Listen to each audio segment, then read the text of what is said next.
Now we are on the record, as they say. Okay. Well, basically, what I know from Barcelona Activa is they are getting ready to send the information. They still didn't send the names and the areas of the people who are going to participate in this like showcase. My idea is to propose them to move the this showcase to the end of March, beginning of April.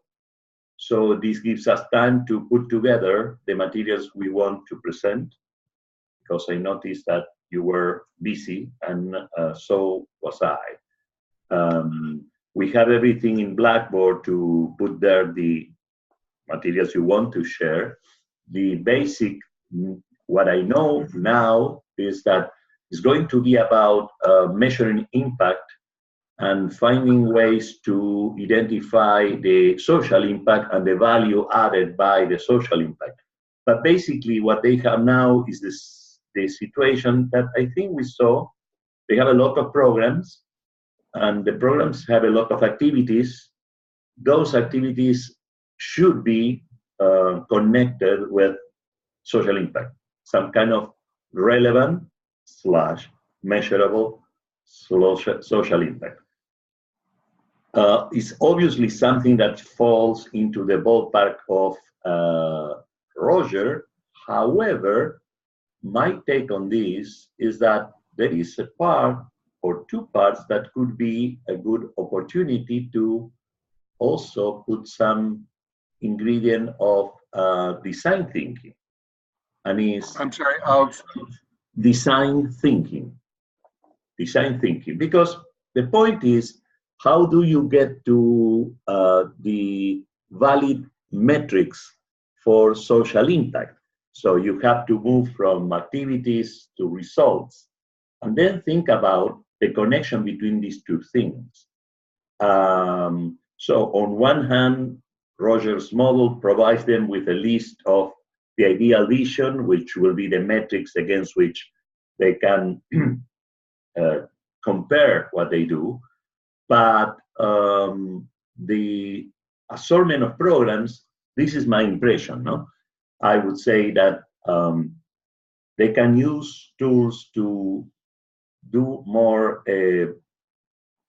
creative work in sense of connecting their programs with results, connecting the programs with the customers, and ways to read again either the activities they have been doing so far or the results they were committed to achieve with those activities, to see if those things are still valid or they should rethink these things in order to make it sure that, you know, they really are doing something else than programs, running programs. This is my impression. So I would suggest that anything that can help to visualize goals, to visualize results, and to connect people, to make people able to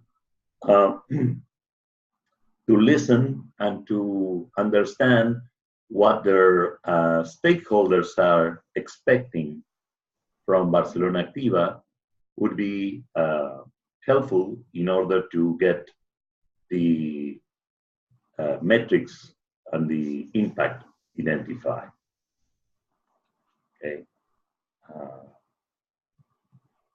I'm thinking about, for example, the program when we went to the Ciudad Old City, and we saw these little arrangements they had, the shopkeeper and the shoemaker, and these kind of, let's say, legacy activities that they want to preserve, identifying those activities with sustainability when they may be the opposite.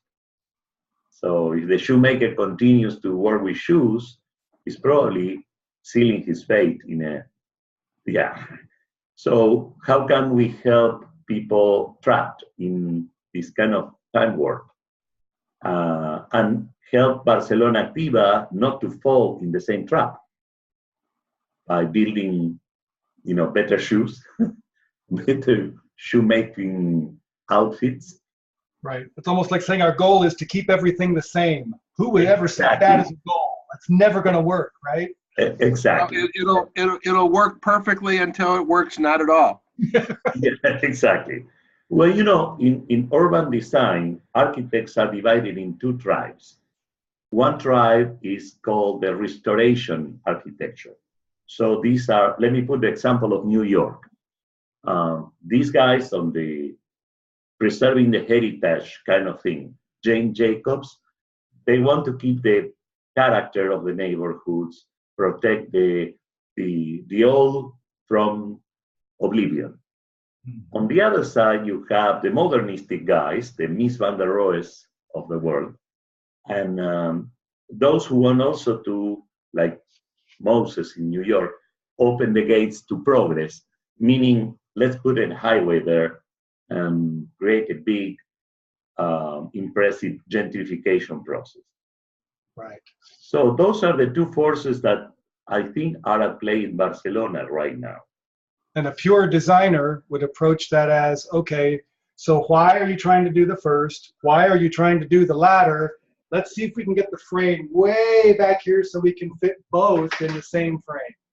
Exactly, exactly. We can help them to use left and right side of the brain in this issue, assuming that, the left side is the old and the right side is the new. What that also suggests to me, Mariano, are the kinds of things that Joe's been working on, that I've been working on, because in part, so one of the ends is creating this explicit value chain connection. Yes. Between the right activities, the right impacts, right results. So that's one piece in terms of where you want to get to, that ties back to Roger's social good. On the other hand, if people don't listen to each other, if people are unwilling to shift perspective, if people don't see there's a reason for doing anything other than business as usual, then you never get the opportunity to engage in some of the other stuff that's so essential and so important, as far as I see.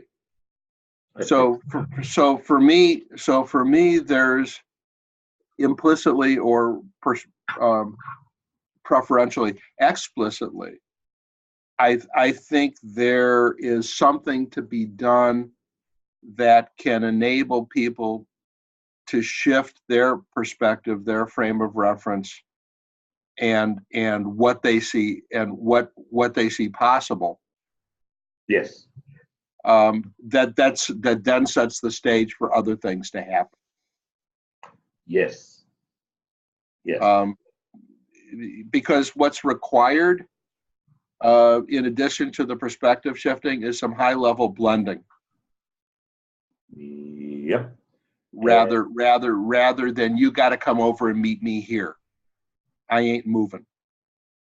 Yeah, it's interesting because collaboration here between those who want to keep the character of the city and those who want to move forward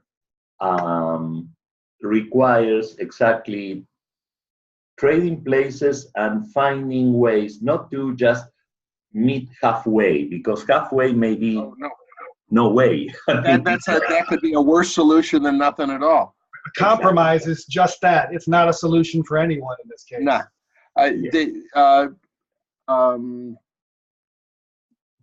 Kahane's book on collaborating with the enemy, I think can provide some useful perspective and distinction and framework for some of this work, because his premise is, look, most of all the work that's been done around conflict resolution has been working from the premise that we trust the other party and we want to and are able to play nicely. Yes. What happens when that's not so? Yes. The only way, I guarantee you, that wasn't the case when Kahane was facilitating around dismantling apartheid. Yes. There weren't a whole bunch of kumbaya moments, and yet there still needed to be experiences created where people could, in fact, come together, could appreciate other perspective, could shift in ways that made things possible. I think that's, to me at least, that's at least one frame or framework that seems relevant and potentially includable, along with the kinds of stuff that Joe's doing and the design thinking kind of superstructure. We're going to have different kinds of measures. What do you think? We're going to have lagging indicators, leading indicators, right? They're going to want to look across the spectrum of measures, not just the absolute end, but what things would we look at to know that we're heading in the right direction? So there's an aspect of these measures that's going to be both, here's ultimately what we're trying to get to, and then here's how we'll know if we're getting warmer or closer. Yeah. I would imagine that's going to be part of the scope of this as well. Yes. One other thing that comes to mind for me, given the nature of this and the complexity of this, is that this seems to be a circumstance for which taking a problem-solving framework is inappropriate. What I mean by that is these are not problems to solve in terms of something complicated. You can come up with a solution. These are larger issues, larger contexts that are complex. And Yes. there's any number of a range of solutions that could be potentially valid and workable from the perspective of the multitude of different stakeholders. And so, to the extent that you're able to use, for example, design thinking methodology or approaches, and perhaps in combination with some of the things that Joe's doing, and then create that larger frame, and it isn't like what's the destination, but rather like what's the direction. Yes. More of this, less of that, whatever, and then be willing to structure experiments. Yes. So what's triggering this is, bless you, right? A comment about lagging leading indicators. Yes. And that there's just way too much that you don't know that you don't know. Let me add one more thing that maybe you can use for that. I was thinking in terms of, on one hand, we have the idea of leading, lagging indicators, and the new and the old coming together. On the other hand, we have also the consequences of previous actions. So what's the impact of things you could do? For example, typically, let me show you one thing we use in Barrio 31 and in City Doctors' work. Let me share that screen. This is what we call a cat whiskers diagram, as opposed to the, when you have this is the classical, let me see if I can get back there to the, I'm trying to get to the traditional is the fishbone, where you look at the causes. So you look backwards and say, okay, these are the different factors that are creating the current situation. The cat whiskers looks at the consequences and the way the consequences create new problems. For example, impacts that would go this way. this is the example of public housing. So we solve one problem, which is housing for the poor. There you have a picture of Cabrini Green on top, designed by Walter Gropius. So they brought in 1936 this modernistic school of architecture, rational. So they decided open plans, big windows, steel framing, and curiously what they came out with was very similar to a prison. And pretty soon, this started to create unintended consequences that ended with the demolition of Cabrini Green 40 years later and a bigger social problem. So the idea of cat whiskers will be, okay, if we do these things, like, for example, this and this program, which are the unintended consequences? Let's play devil's advocate. What would happen? What positive or negative effect would have X, Y, or W plan? So what we do with that usually is this. We have to balance positive social benefits with negative social costs. Mm-hmm. So when we make the double bottom line, you have to say, okay, if we, for example, improve the quality of infrastructure in Barrio 31, for example, of course, the location is really good, property value will go up, and gentrification will push out the people we are trying to help. So are they going to be able to make enough money to pay for the rent if the property value goes up too fast? Right. So that's another question that you have to balance, say, okay, how much of good is good, no? So maybe that could be another way you can help them to think, okay, we have the social impact we want to achieve, but let's look at the unintended social impacts. So we can also prevent bad things from happening. And this is right in line. This is right in line with doing pre-action reviews. Yeah. This is a really nice specific example of looking out into the future and either anticipating. Pre-action reviews are usually done to anticipate the kinds of challenges or breakdowns that are likely to occur in implementation, not necessarily the downstream impacts. But you can. The concept is, to me, the same. You need to be able to take a step back and look forward, and then look at the larger system or anticipated larger system. Exactly. And then you could even do that kind of pre-action review with any of your negative impacts and say, like, what might we want to build in to mitigate the implications and impacts of that. And what are the impacts? I mean, you could take it a level more if you wanted to, but yeah, the cat's whiskers thing is a way to at least make it visible and therefore potentially actionable. And there is, I think, another area where you could help in helping people to do the process of playing the cat whiskers questions. No, okay. The idea of cat whiskers also comes from what are the cat whiskers for? And they are precisely to prevent you exactly from. Well, they're for navigating. Exactly, in the dark. You don't get into a hole that you can't get out of. Exactly. So we have to grow those cat whiskers in our metrics, so we can measure things that are not yet there. So what ifs? No, if we do this, then it's likely that these other things will happen.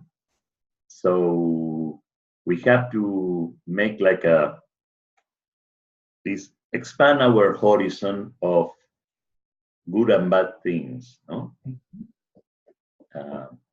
And I have one more thing that I was thinking you may be interested in. Richard Thaler from the University of Chicago Booth School. Richard Thaler is the 27 2017 Nobel Prize in Economics.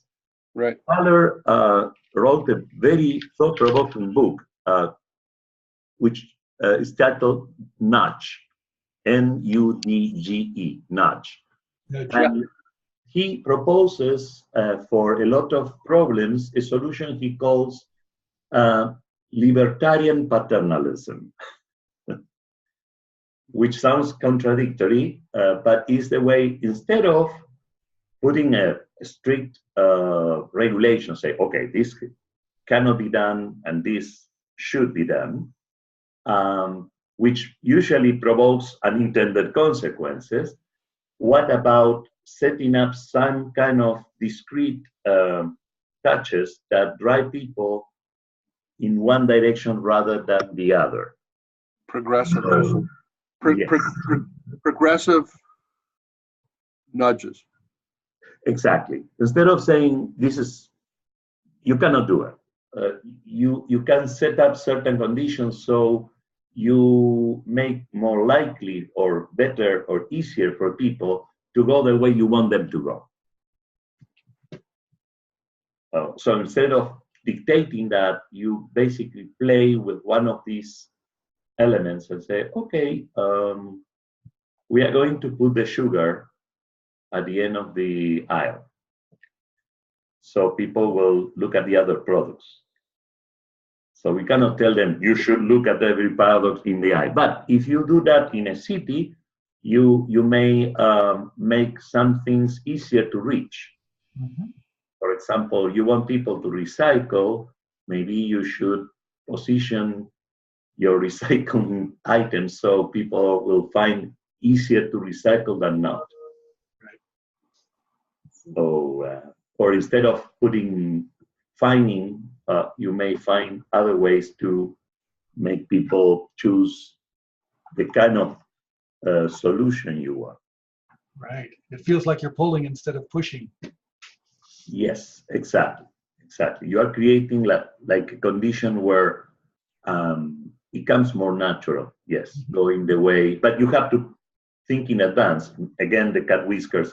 Okay, if I want people to go this way instead of this other way, I should maybe put some I would say incentives, discrete incentives. So it's also a lot of emphasis on psychological incentives. I think what you're describing also benefits from seeking out the diverse perspectives. Yeah. Of your stakeholders rather than privileging a singular point of view. That you really need the multiple perspectives as a basis for beginning the conversation and triangulating towards what's common and that can be elevated. John, I was just looking at the summary of Nudge. If you haven't seen the book, you're going to want to. They also embed Kahneman's work on thinking fast and slow and the different systems types. That's all embedded in the model. I actually need to check my Kindle. I may have already bought it, but it's gathering electronic dust. So I have to check it. Yes. Well, here, let me show you something else that I will share this with you later. I can send it to you. So, but the idea is, okay. This is from the program we are conducting now in Argentina, but I think this can help. Let me go to the share.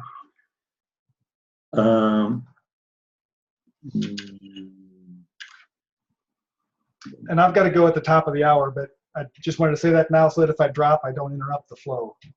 Okay. So now you probably can see the, the idea is that different areas may have a stake on a problem. So we have the project, suppose that they're going to choose a neighborhood or two And they are different stakeholders with different priorities. So they may, for example, think in terms of, okay, I want to emphasize security, or we are interested in the real estate part, or we have this health component. All these are components of the conditions that people living in the neighborhood need. But our metrics should also be negotiated, as you said, with different stakeholders, because probably people interested in health and the real estate are not the same people. Tourism versus jobs. So we have to center the area, but then these areas around could be filled with whatever key metrics or key factors different stakeholders are looking for. So that's another thing. Yeah, and if Guillermo was here, he would love what you just said, because he'd be looking at the ecosystem and what do the different components and players in this system need as conditions of satisfaction, right? Yes. And to your point, they're going to be different. And sometimes from a design perspective, they're going to appear to be diametrically opposed. So the design challenge then is, how do you get above that or outside of that so that you can make a creative design that is maximizes benefit for all? And how, and I would imagine, Joe, how different stakeholders or stakeholder groups have particular strengths to bring in a certain area that can benefit all. Absolutely. So that you're able to identify Plata's strengths across the ecosystem in a collaborative, integrated kind of a way. Absolutely. Now this is really good stuff. I'm going to thank you now, Mariano, for the update. This is encouraging. I got 2 pages of notes. I'll start thinking about this. What is the next step, or I'll just let you guys keep talking and I'll wait for the update. No, basically, I'm in the same situation. I have also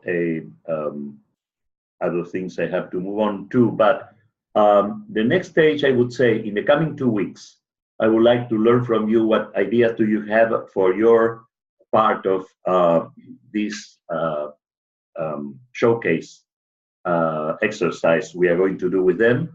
And in the meantime, if we get, I would say, we are talking about the first week of March.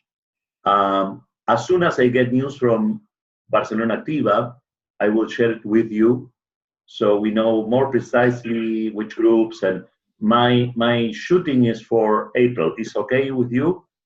Meaning end of March, beginning of April for conducting the activity. So that gives us a month to put our stuff together and to learn from them, so they can tell us, okay, that's too much, that's too little, we want more. So my idea is to maybe next week, having some news from you, so I can share with Barcelona, so they can give us some feedback and say, okay, this is right, what we are looking for, or just to make sure we are focusing the showcasing on the. And for clarification, and the activity that might be done at the end of March or April would be perhaps an hour or 2 event to got it. Some live activity, and we will have organized asynchronous things on Blackboard, so they can work on that, and we can have maybe a second activity to discuss what they produce with the materials we gave them. So that's basically the idea. They told me, both Enrique and I don't have her name right now.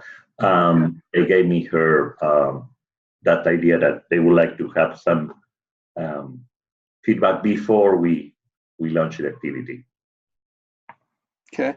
Is Ingrid going to be involved with Roger on the measurement piece? I put her. I didn't have news from her, but I will get back to her. So and she is going to listen to this. So so she can come with to help in this process. one important data for all of you is these people who will be engaged are quite likely not all of them or fewer of them have been before exposed to your materials. So this is not the same people who attended to the Barcelona conference. So we have to think that maybe the basics should be provided somehow. Okay. But whatever is delivery can be done through this medium. Through Blackboard.